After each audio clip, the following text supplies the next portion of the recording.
Hey everybody, welcome back to some more Phoenix Wright Ace Attorney, part 26? No, part 27. Huh, there we go. Woo!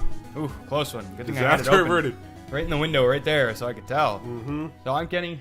I'm Cam, and it's not like you could see the number before you watch this video anyway, so... Yeah, exactly. So yeah, we're gonna fucking make the connection, son. Remember the case with the Steel Samurai? Yeah. Huh? Yeah, of course I remember. The murderer in this case had the same idea as the murderer in that case. What do you mean? Maya. Yes? If we don't figure this out now, we'll never overturn Edgeworth's guilty verdict. I got a hunch, and I'm gonna run with it. Right. I mean, is this safe? Safe? We've already gotten a guilty verdict. We have nothing to lose. Man, you got some balls on you right now, Phoenix. Oh yeah, you just watch and let me know if I say anything that sounds fishy, okay? Right, Nick. Boom. Your Honor, Yes, Mr. Wright? the testimony just now has cleared up this entire case.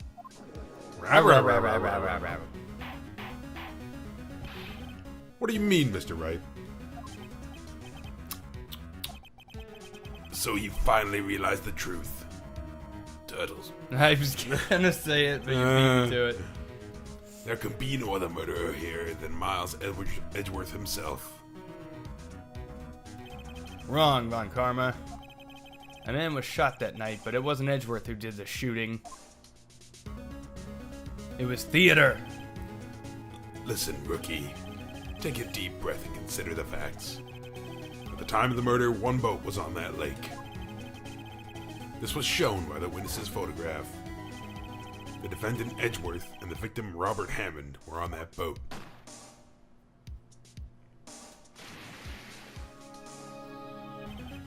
There was a gunshot fired on that boat and Robert Hammond fell into the lake.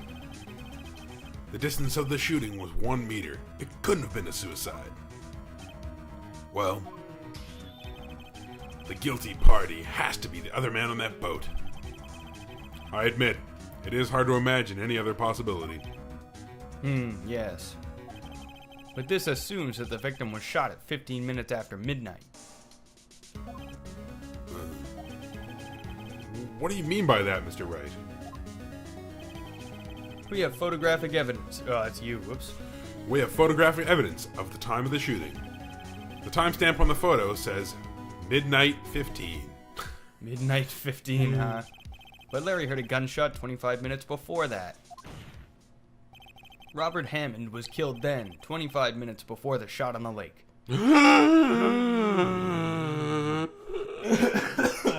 This man is overgasped. I'm too sick to do that. That's the only way that Edgeworth could be innocent. Mr. Wright, are you quite mad? Explain who this is sitting on the boat. That would be...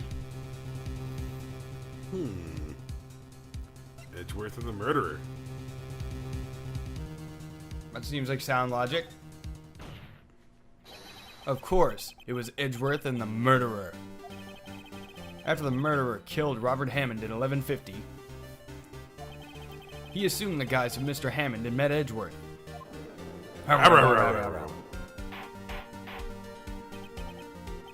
What? Are you serious? Yes. Edgeworth won't tell us why he went to the lake that night. God, that was terrible. I'm sorry. However, I have a hunch. A hunch for lunch. That night, Robert Hammond called Edgeworth to the lake. Now, Edgeworth didn't know Robert Hammond's face that well. That's why he didn't suspect anything when the murderer took Robert Hammond's place. I'm not sure what to make of all this. Ludicrous. Mr. Wright, tell us the name of the murderer then. The murderer's name, Wright. It's... I don't know. Actually, I don't know the murderer's name. You don't know? Bah, again you waste my time. I don't know because he never told us. The murderer is the caretaker of the boat shop, that old man. At 11:50, he was the one who killed Robert Hammond. caretaker of the boat shop? Where did he do this? There weren't any boats on the lake then. Why would he have to go all the way out on the lake just to shoot someone? May I suggest that the real scene of this crime was not in a boat? What? What? Well then, where did the murder take place? Show the judge where the murder really took place, Cam. Phoenix is telling you to. Thanks, Phoenix. I think it took place here. What? That's the hot dog stand. Oh, whoops. I think here. Give it a shot. You gotta remember, we only have 2 exclamations. Here, of course, the boat shop where he lives. That way he could meet with the victim without anyone seeing. Uh-oh. Do you have proof that the boat shop was the scene of the crime? Recall Larry's testimony, if you will.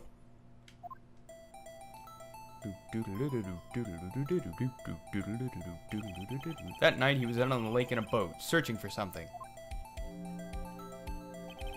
He finds it and returns the boat. Then, just as he's starting to head for home, he hears a gunshot. He heard a gunshot, Your Honor, even though he was wearing headphones at the time. In other words, the gunshot was very, very close by. And where would that be if he had just returned a boat? The boat shop. Rabble? Mr. Wright, Rabble? what happened that night on Gourd Lake? Please tell the court from the beginning. Yes, Your Honor. Oh, shit. Nick, are you sure about this? Nah, not really. But I think if I start at the very beginning, and I take it slow, I might just be able to figure this out. Oh shit, that night, the caretaker of the boat shop called Robert Hammond to his shop. No! No! He's got that face. He does. No! No! Garbage day. Garbage day. This was around 11:50. That was when the gunshot that Larry heard was fired. After that, the caretaker put on Robert Hammond's coat. He became Robert Hammond. Then he got in the boat with Edgeworth and went out into the middle of the lake. Then who fired the pistol on the boat, Mr. Wright? Well, no, it wasn't Edgeworth. Of course, it was the murderer who shot the pistol. He shot twice. Both missed Edgeworth on purpose. Wait a minute. Yes? Why would he shoot twice if he didn't mean to hit anyone? Details. You know this, Mr. Wright. The moment you run out of explanations is the moment you lose. It's true. It's true. Because the first shot missed. We just said he missed twice on purpose. I believe he shot twice to create a witness, Your Honor. Create a witness? The murderer lifts his pistol and fires one shot. That ensures that anyone who heard the shot would look at the lake. Indeed, Miss Hart did exactly that after hearing the first gunshot. Next, the murderer waits a bit and he fires again. Then,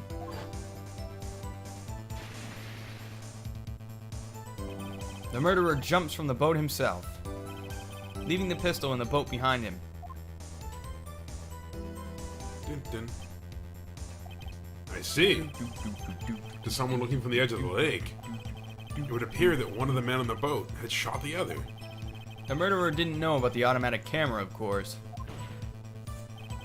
That's why he shot twice, to draw attention to the boat.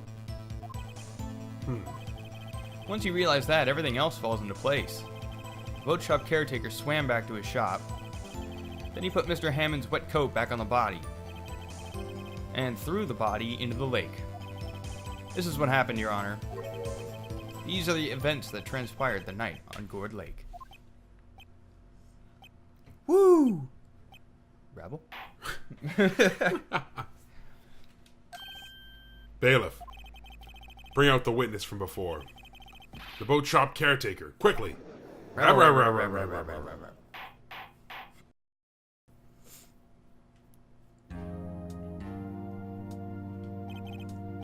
well. While we are waiting for the caretaker, I would like to ask the defendant, Miles Edgeworth, a few questions. Mr. Edgeworth, please take the stand.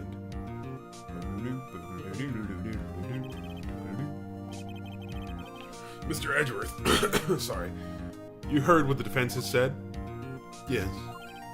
Well, why did you go to the lake that night? What Wright has said was mostly correct. Astonishingly so, actually. Yes. Several days ago, I received a letter. The letter was signed Robert Hammond. He asked me to come to the boat shop at the lake at midnight on Christmas Eve. He said he had something very important to discuss with me. Something important? I'm sorry. I can't say what it was. Your Honor, sir. Bailiff, we are conducting a trial here. I ask that you remain quiet. The witness has disappeared. He isn't at the boat shop either. Oh, shit. Fucking ran. What? What? What should I do? Find him. Quickly. We cannot allow him to get away.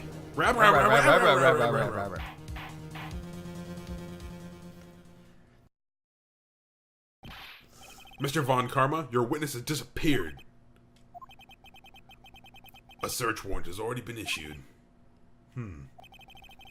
It goes without saying that I cannot declare a verdict under these circumstances. I will extend the trial until tomorrow, the final day allowed. I requested that the police department utilize all its forces to find that witness. Am I understood? One more thing. Just who is that boat shop caretaker? I think his identity has become very important to this trial. I want him, and I want to know who he is. Very well. Court is adjourned. Made it. Thank God. We only had 2 fucking exclamation points. I know. Fuck.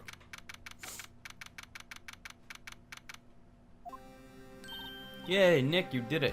Damn right. Did it. Yeah. Well, at least we got out from under that guilty verdict. And what about Larry? That was something else. Even Von Karma didn't know what to do with his testimony. Larry really helped us out. Sure, once I sifted through his unique testimony. Yeah, well, that's dealing with Larry. Yeah, it's Larry for you. Still, he did save us. I just wish our cases weren't so down to the wire all the time. I know what you mean. Sometimes I feel like it's us on trial instead of our clients. Hey, Edgeworth. Mr. Edgeworth? Mm-hmm. Did you say something? Don't look so pained. You're only on trial. Yeah. I mean, it looks like you're probably gonna get off the hook. You can try to smile just a little. Relax. I'm sorry, but I fear it's not over for me yet. What do you mean? Right. There's something that's been troubling me for a long time now, and I don't know whether or not to tell you. Edgeworth? No, there's so little time left. I want to tell you, to get it off my chest, but I can't make up my mind. What is this about, Edgeworth? It's a nightmare I've had. A memory of a crime that I committed. A crime you committed? A memory of a murder. Murder most foul. Indeed. To be continued. Ding doo doo. Woo! Happy upbeat. Ding, ding, ding. Oh my god. Having fun on your court adventure? Yeah! Yeah! Murder! Blackmail! Mail. Deceit! Jury duty. What was Mr. Edgeworth talking about?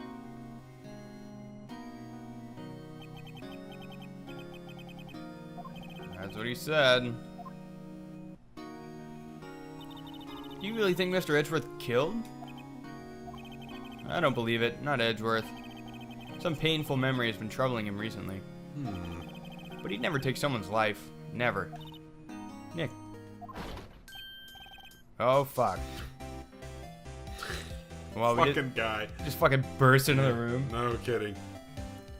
Yo, how's everyone doing? What do you think of my performance today? I had him swooning in the aisles, huh, Maya? Swooning? Me? Yeah, no shit. I'm underaged.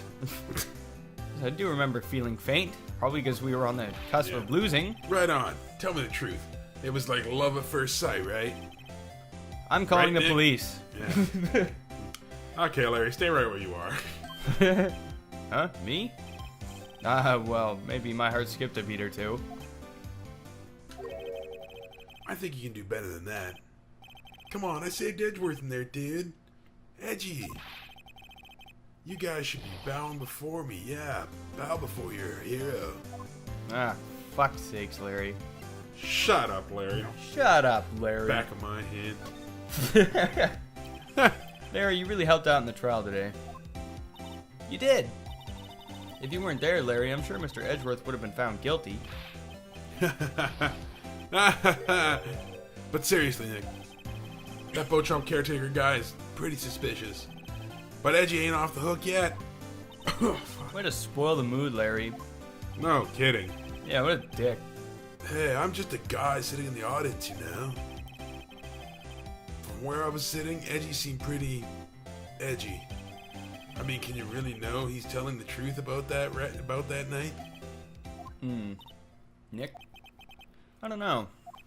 But what I do know is I'm gonna believe in you two until the end. Us two? Edgeworth and who else? You mean me, right? Nah, he means me, right, Nick? Yeah, you, Larry. Not me? Oh, come on, don't start the waterworks. But why you, Larry? That's a good question. Huh? Actually, yeah, why me, Nick? Oh, fuck. Enough with the silent treatment. Oh, now she's all pissed. No, she's pissed. Good job, Kenny. Nick, fuck you. Oops. I mean, he's changed recently, true. When we first met him, he was kind of a jerk, don't you think? You didn't know him back then. Back when he wanted to become a defense attorney. Wait, was that when you two were classmates? Yes, in grade school. They saved me. Miles and Larry. They saved me and I'll never forget it. That's why I became a defense attorney, you know? What? What? What? Hey, Larry, what's he talking about? Huh? Sorry, I kind of forgot. You shit. Wow, Larry. Fucking wow. Okay, Nick, out with it. I'm gonna hear this story today, and that's final. Alright. It's kind of a long story, so hang in there. It was the beginning of spring, 4th grade. It all started with my exit from the womb. I was on trial, a class trial. A class trial? A class trial. You remember, Larry? Spring, 4th grade? Kid in my class got his lunch money stolen. Lunch money? Our school was really small. Every month, kids would bring in an envelope with money for lunch from home. Ah, I see. Anyway, this kid's envelope disappeared with $38 still inside. Oh yeah, now that you... Oops, that's you. Oh yeah, now that you mention it, I do remember that. I can see why you'd forget, though. You were out of school that day. Anyway, the envelope had been stolen during PE class. I was coming down with a cold, so I skipped PE that day. I was the only one not in class. Oh my god, pardon me. His cough is killing me. So, they thought you did it. Yeah. The kids in class said I should be put on trial. Trial? So the next day, we held a classroom trial with me as the defendant. I didn't do it. Give him the chair. Guilty, he did it. Guilty, it was you. Thief, give me my money back. You're such a meanie. No one play with him. Yeah, just kids being shitty. Continuing shittiness. Yes. Give back my 50 cents I loaned you. Hey, did you rob the bank the other day? Now, Phoenix, you know you shouldn't steal people's money. It's not right. You filthy teacher, you're in on this. Yeah. You're all in on this. It was a goddamn conspiracy. In the end, even the teacher thought I'd done it. Apologize to the class, Phoenix. Fuck you. I didn't know what was happening. I was so sad, I couldn't stop crying. Everyone was staring at me like I'd done it. I tried to apologize. I went over to where the boy was sitting. That's when it happened. Yeah. He shouldn't have to apologize. The only thing that belongs in a trial is evidence. Anything else has no place. You should all be ashamed. Amateurs. Miles? Yeah, look at how huge his mouth is. Yeah, look at that fucking badass bow tie. Yeah. It wasn't you who stole the money, was it? No. Then you shouldn't apologize. Everyone's been shouting you did it, but no one has any proof. That is why, Your Honor, this boy is innocent. But Miles, it was your money that was stolen. My God! Yeah, he did it. He's the one. Wait on it, bro. Make him say say he's sorry. That's also you. That's fucking Oh, Larry. fuck. Yeah, sorry. Well, at the time you wouldn't have known. Yeah. This is always how it is. Everyone's ganging up and picking on one person. Just think how he feels. He said he didn't do it, so he didn't do it. Yeah, fuck you, other kids. You scumbag kids. Very well. I'll replace the money myself. This class trial's over. Oh my lord. That's how it happened. After that, the three of us were always friends. Hang on a Guess second. who stole the money?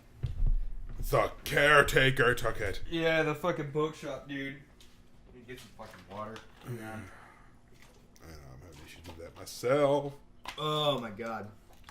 It's like straight out of God's fucking personal pond. Ugh. Wow, I had no idea. Yeah, I had no idea either. I mean, I forgot. That's when I learned what it meant to be alone. Totally alone, without a friend in the world. You did a good thing, Larry. Yeah, well. I was just lucky that I took the day off from school. If I'd been there, they would have thought that I'd done it. Ooh, wow. So I took it kind of personally, you see? If something smells, it's usually the butts. Edgeworth goes! Goals. Anyway, Edgeworth and I talked after that class trial. That's when I heard his father was a defense attorney. I remember his eyes would shine when he talked about his father.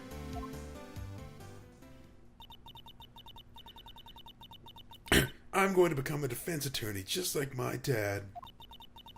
A famous defense attorney. Oh, yeah. Then a few months later, he suddenly transferred to another school. No. Not the sad music. The DL6 incident. Right. I'm not sure, but the transfer probably had to do with his father's death. That's so sad. It was several years later when I heard Edgeworth's name again. There was an article about him in the newspaper. The headline was something like, "Dark Suspicions of a Demon Attorney." Fabricating evidence, manipulating testimonies, covering up facts. The article said he'd do anything to get a guilty verdict. Anything. But why? What happened? I mean, that's not the Edgy I used to know at all. That's what I thought too. I tried to get in touch with him. I don't know how many times. He never replied.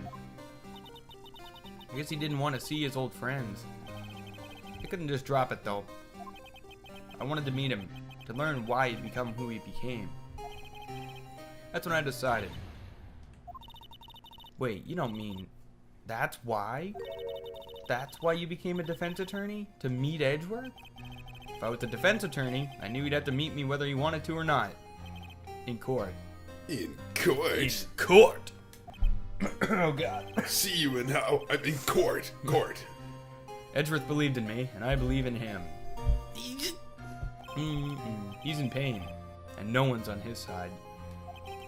I'm the only one who knows the real Edgeworth. I'm the only one who can help him. Whoa, Nick. So, is that why you helped me out for free? I wasn't free, you asshole. Yeah. Yes. I helped you because I believed in you. Except I don't remember saying I'd do it for free. Yeah, no kidding. Oh, Nick. Nick. We have to save Mr. Edgeworth if it's the last thing we do, okay? Well, I hope it isn't, but yeah. Yeah, well, I kind of hope it isn't. You know, we got an appointment at the barber. Yeah, shit to do. First, there's that rental boat shop caretaker. We need to find out who or what he is. I'd settle for who. I guess I can clean out some of this evidence I no longer need. Okay, let's go. Alright. Oh my god. That was a long monologue. That was a lot of talking. Oh, Jesus. So, let's sally forth then. Detention, Santa. Hey, Edgeworth's here. He is. With his frock? Is that what that neck thing is? Cummerbund? No, that's for the waist. That is a... Oh, God, I do know the name for that fucking frilly deal. Faloof? I just made that up. I don't know what that means. Fuck, I can't remember. It's got some French name, doesn't it? I think so. You look as grim as always. Mr. Edgeworth, I heard the story about the class trial. Class trial? What do you mean? You don't remember? No, I don't. Your lunch money was stolen, wasn't it? In 4th grade? Lunch money. Lunch money? My lunch money. Oh, right. Yes, I seem to remember something like that. Nick, I think you're the only one who really remembers. Well, it's probably only really mattered to me anyway. Mr. Edgeworth, didn't you know? That trial was the reason Nick became a defense attorney. Ridiculous. Gee, thanks. That said, it does sound like the kind of thing you do. You haven't changed a bit, have you, Wright? So simple, to a fault even. Well, maybe, yeah, but I think he changed too much, Edgeworth. The filth? Perhaps. Alright, Edgeworth. Let's fucking talk shop here. Why prosecute? Hey, Edgeworth. Why did you become a prosecutor anyway? You used to look up to your dad. You said you wanted to be a defense attorney, right? I couldn't let myself deny reality like you. What do you mean? My father was taken from me, and you want me to defend criminals? I'm sorry, Wright, but I'm not that good of a person. One suspect was apprehended in your father's murder, right? Yes, the man trapped in the elevator with my father. His name was Yanni Yogi. He had to be the shooter, any way you look at it. Yet, he was found innocent. The defense attorney got him off the hook. That would be Robert Hammond. On that day 15 years ago, the three of us were trapped in that elevator for 5 hours. When we were rescued, we all suffered oxygen deprivation. I had lost all memory of the murder. Lost your memory? Even now, I can't recall what happened in that elevator. That was the crux of Yogi's attorney's argument in court. He claimed Yanni Yogi had been not of sound mind due to the oxygen deprivation. Yogi is released due to lack of evidence. Innocent. That's when I changed my mind. I started to hate defense attorneys. I see. What's your relationship with Von Karma? He's my teacher and a man who deserves respect. I learned everything I know of courtroom techniques from him. So he's like my sister was to you, Nick.